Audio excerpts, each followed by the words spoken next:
Hello friends, today we will see how to draw an Archimedean spiral.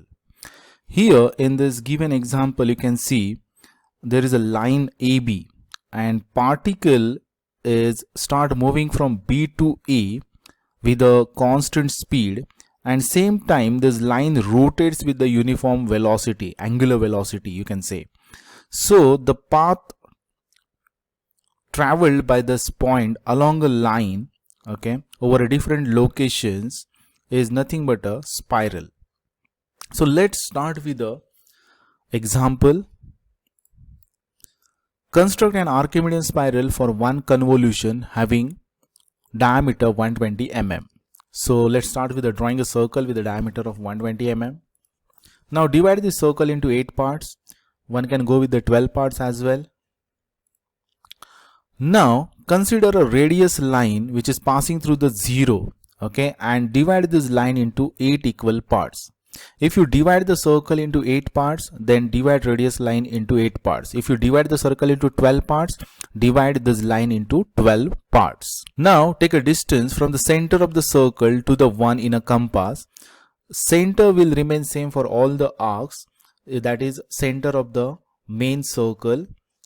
So now center of the circle to the distance 1 and draw an arc in such a way that it will cut the radius line passing through the 1. So here intersection will give you point P1.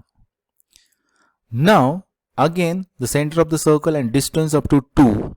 Here I repeat, the center to the distance 2 and draw an arc with the center of the circle. So the intersection will give you point P2.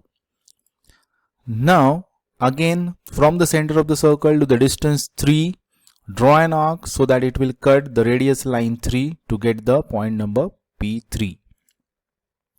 Similarly again for the point 4, center to the 4 distance, draw an arc in such a way that it will cut the radius line passing through the 4. So intersection will give you point number P4. For all the points, the center will remain same, the center of the circle. From here only you have to draw an arc. So again, from the center of the circle to the distance 5, draw an arc so that it will cut the radius line passing through the 5 to get the point P5. After that, go for the point number 6. So center to the 6 distance. So center to the 6 distance, draw an arc. It will cut the radius line passing through the 6 to get the point number P6. Similarly, you can plot P7 point. Center to the 7 distance, draw an arc so that it will cut the radius line passing through the 7. Now P8 is at the center of the circle because 8 is the end point, okay, considering this radius line. So P8 is at the center. Now join all the points with a smooth curve using French curve to get the Archimedean spiral. I hope the idea about drawing an Archimedean spiral is clear to you. Thank you. Thanks a lot.